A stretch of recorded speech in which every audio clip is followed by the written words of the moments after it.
नमस्कार दोस्तों। आज एक बार फिर आप सभी दोस्तों के लिए नॉलेज इज़ पावर में एक बहुत अच्छा टॉपिक आपके लिए लेके आया हूं दोस्तों। जो कि ये टॉपिक आज का जो है वो आध्यात्मिक दुनिया से रिलेटेड है। दोस्तों, आध्यात्मिक दुनिया में हम बार बार कहते हैं कि अध्यात्म क्या है, आध्यात्मिकता क्या है। तो ये आध्यात्मिकता को लेके मैंने और भी कई वीडियोस आपके सामने रखे हैं, लेकिन आज एक ऐसा टॉपिक जो आप सबको, हम सबको जानना चाहिए। दोस्तों, आज का जो टॉपिक है वो टॉपिक नॉलेज इज पावर तो बराबर है, लेकिन उसके अंदर ज़्यादातर आध्यात्मिक बात की गई है। दोस्तों, बहुत अच्छे जाने माने संत, महात्मा या फिर सन्यासी जो कि हमारे इंडिया में, साउथ इंडिया के अंदर बहुत पॉपुलर, ऐसे सदगुरु, आचार्य सदगुरु। तो आचार्य सदगुरु जी का चंद जो पॉइंट्स है, उनकी चंद बातें हैं, मैं आपके सामने रखता हूँ। लेकिन आज का जो टॉपिक है, ज़्यादातर उनकी बातों को मैं आपके सामने रखने का प्रयास करता हूँ, क्योंकि ये हम सबके लिए बहुत बहुत जानना जरूरी है दोस्तों। तो उनका एक महत्व का टॉपिक है जो आपके सामने रखता हूँ मैं, जो कि मृत्यु के बारे में है। दोस्तों, मृत्यु क्या है, मृत्यु क्यों होती है? तो भगवान शिव जी अपने शरीर पर भस्म क्यों धारण करते हैं, उनका इस मृत्यु से क्या संबंध है, और ये सारी बातों का अध्यात्म से क्या संबंध है, ये सारी बातें चंद वाक्यों में मैं आपके सामने रखने जा रहा हूं। दोस्तों, बहुत इंटरेस्टिंग टॉपिक है आज का। तो सबसे पहले मैं आपको बताना चाहूंगा, नॉलेज इज पावर का जो ये वीडियो है उसमें अध्यात्म के अंदर जानने की बहुत ज़रूरत है हम सबको। वही एक टॉपिक, मृत्यु एक मामूली बात है। दोस्तों, यदि हम अपने आप को एक मानव रूप में, मनुष्य के रूप में या फिर एक जीवात्मा के रूप में, एक प्राणी के रूप में अगर हम देखते हैं, तो हमारे लिए मृत्यु और जन्म ये दोनों बहुत मायने लगते हैं। लेकिन अध्यात्म की दुनिया में जब जब हम भगवान शिव जी की बात करते हैं, तो उसी शिव जी को लेकर या फिर अध्यात्म को लेकर ये जो बात कही है वो बिल्कुल सही और बहुत बहुत मायने लगती है, क्योंकि मृत्यु का एक सत्य हमारे सामने उन्होंने उजागर किया है। मृत्यु और कुछ नहीं, सिर्फ एक मामूली बात है। तो दोस्तों, उसको लेके आज मैं आपके सामने थोड़ी बातें रखना चाहता हूँ।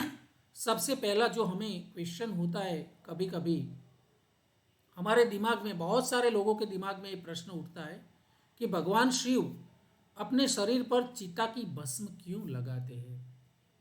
दोस्तों, भगवान शिव, भगवान भोलेनाथ कैलाश पर्वत के ऊपर हमेशा चिता की भस्म अपने शरीर के ऊपर लगाते रूप में ही हमने उनको सुना है और देखा है। लेकिन शिव जी के बारे में अध्यात्म में, बहुत पुराणों में अगर आप जाए, वेदों में जाए, अध्यात्म की दुनिया में, नॉलेज की दुनिया में बहुत सारी बातें कही गई है।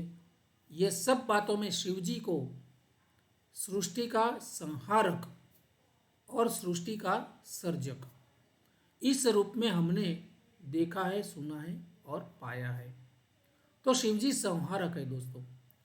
तो इसका मतलब ये थोड़ी ना हुआ कि शिव जी ही हमारी मृत्यु के कारण होते हैं, या फिर हमें मृत्यु शिव जी ही देते हैं, हमारी मृत्यु का कारण है शिव जी है। ये बात बिल्कुल नहीं है दोस्तों।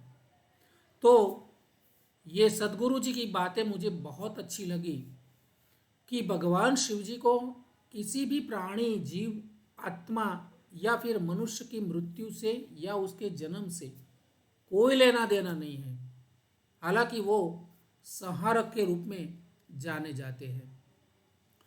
दोस्तों, तो इस मृत्यु के बारे में सीधे सीधा भगवान शिव जी की चिता की भस्म लगाने से क्या संबंध है, वो बात मैं आपके सामने क्लियर करना चाहता हूँ। दोस्तों, हम जानते हैं कि वे अपने शरीर पर चिता की भस्म लगाते हैं।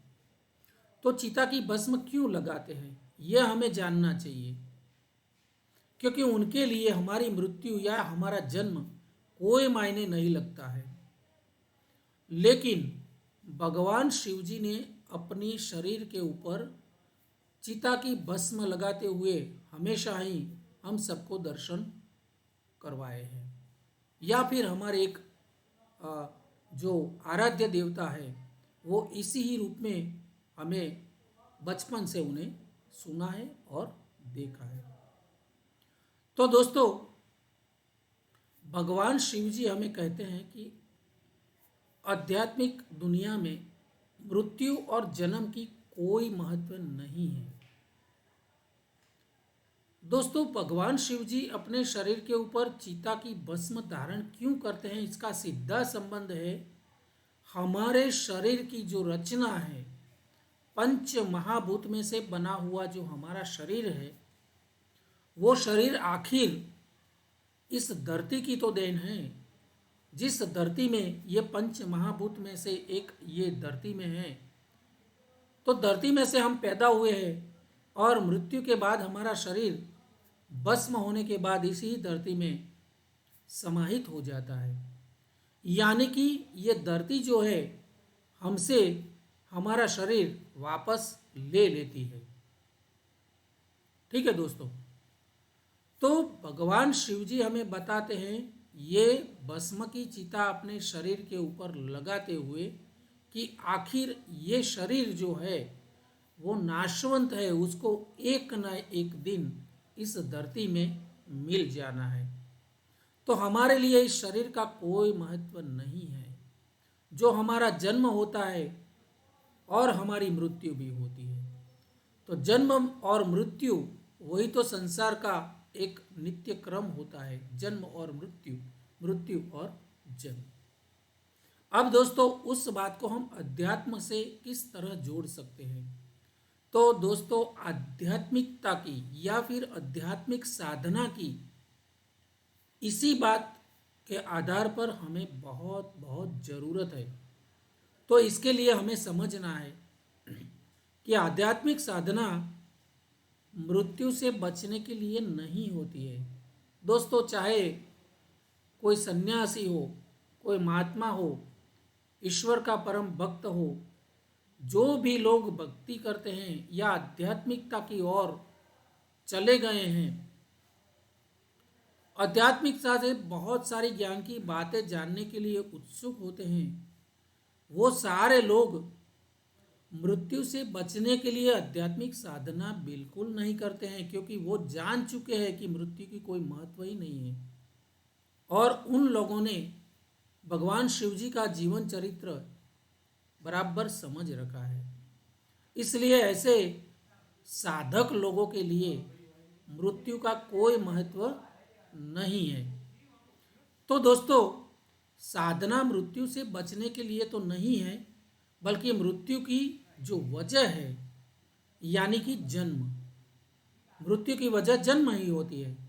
तो उसी मृत्यु की वजह यानी जन्म से मुक्ति पाने के लिए हमें आध्यात्मिक साधना की जरूरत होती है। आध्यात्मिक साधना करते करते करते हम उसी दिशा में आगे बढ़े जिससे ये जन्म जन्म लेने से हमें मुक्ति हो जाए, ताकि हमारी कभी मृत्यु हो ही नहीं सकती। तो इस जन्म से मृत्यु दिलाने वाला अगर कोई ज्ञान है तो वो है आध्यात्मिकता।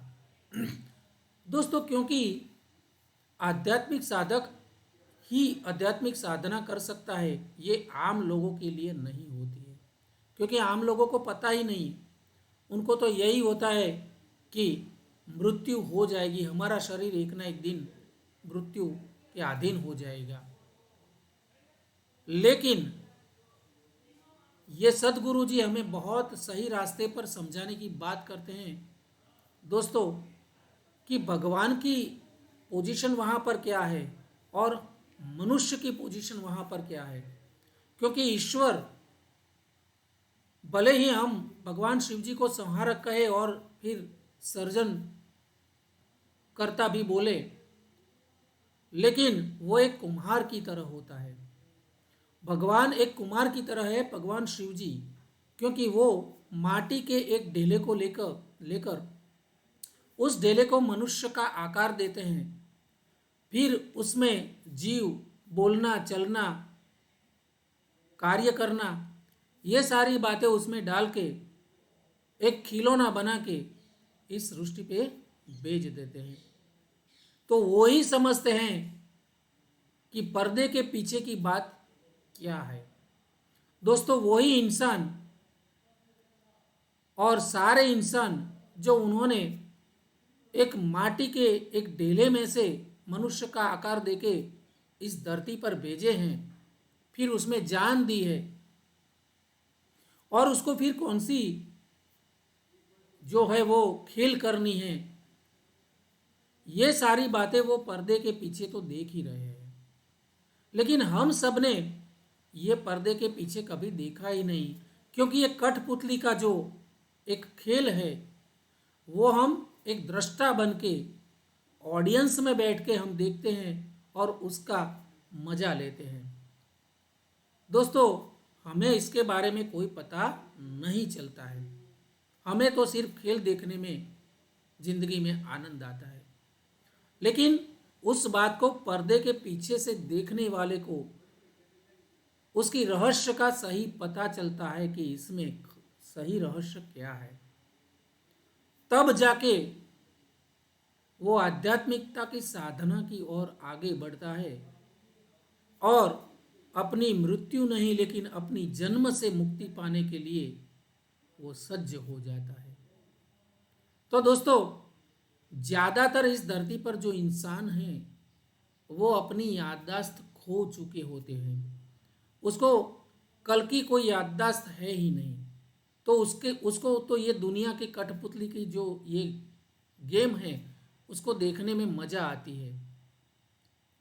लेकिन कुछ लोग, कुछ चंद लोग जो हैं गुरु जी जैसे आध्यात्मिक साधकों की तरह, उन लोगों को पर्दे के पीछे से पता है कि उसमें सही क्या है और गलत क्या है। इस मृत्यु के ऊपर या फिर इस जन्म के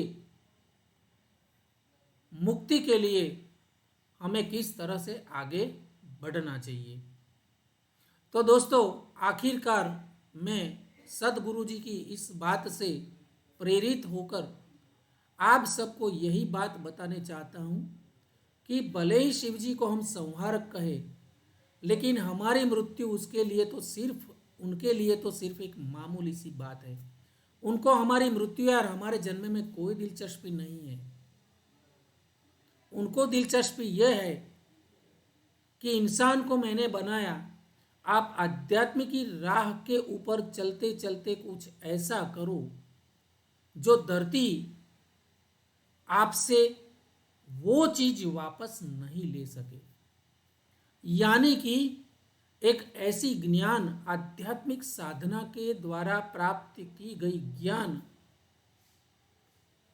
ये धरती में वापस लेने की क्षमता नहीं है, क्योंकि ये धरती आपसे आपका शरीर ले लेगी जो पंच महाभूत से बना है। लेकिन इसी शरीर का उपयोग करके आपने जो भी साधना की है, जो भी ज्ञान प्राप्त किया है, वही ज्ञान ये धरती आपसे वापस नहीं ले सकती है, और वही ज्ञान आपके दूसरे जन्म में भी साथ आने वाला है। और उसको लेके अगर जिस तरह से आप आगे बढ़ते जाएंगे तो एक न एक दिन आप जन्म से मुक्ति अवश्य पाएंगे और इस चक्कर में से मुक्त हो जाएंगे। तो दोस्तों, भगवान शिव जी अपने शरीर के ऊपर भस्म धारण करके हमें यही संदेश देते हैं कि अगर आपको मुक्ति पानी है जन्म से या फिर मृत्यु के ऊपर विजय प्राप्त करना है, तो इसी तरह से ये जो मेरी भस्म है वो जिस पंच महाभूत से बनी है वो ये धरती है, और इससे उठकर, इससे अलग होके उसके पीछे का रहस्य आध्यात्मिक ज्ञान के द्वारा, आध्यात्मिक साधना के द्वारा आप ज्ञान प्राप्ति करो और इस चक्कर में से मुक्त हो जाओ। तो दोस्तों, ये सारी बातें आचार्य सदगुरु जी से मुझे मिली। मैं उनका बहुत बहुत शुक्रगुजार और नमन करता हूँ, कोटि कोटि वंदन करता हूँ कि ये एक बहुत अच्छा टॉपिक उनके वक्तव्य से मुझे मिला, जो मैंने आपके सामने रखने का प्रयास किया है। दोस्तों, शिवजी संहारक है या फिर शिवजी सृजन कारक है, वो भस्म क्यों लगाते हैं अपने शरीर के ऊपर, इसके ऊपर और इसका सीधा संबंध आध्यात्मिक साधना से या आध्यात्मिक ज्ञान से है, वो सारी बताने का प्रयास किया है। अगर आपको ये वीडियो अच्छा लगा हो तो मुझे कमेंट बॉक्स में ज़रूर लिखिए। बहुत सारे जो आपके चुनिंदा टॉपिक्स है वो भी कमेंट बॉक्स में लिखिए, ताकि उसके ऊपर मैं कुछ ढूंढ के आपके सामने रखने का प्रयास करूं। दोस्तों, मिलते हैं नॉलेज इज़ पावर में नेक्स्ट टाइम। तब तक के लिए धन्यवाद और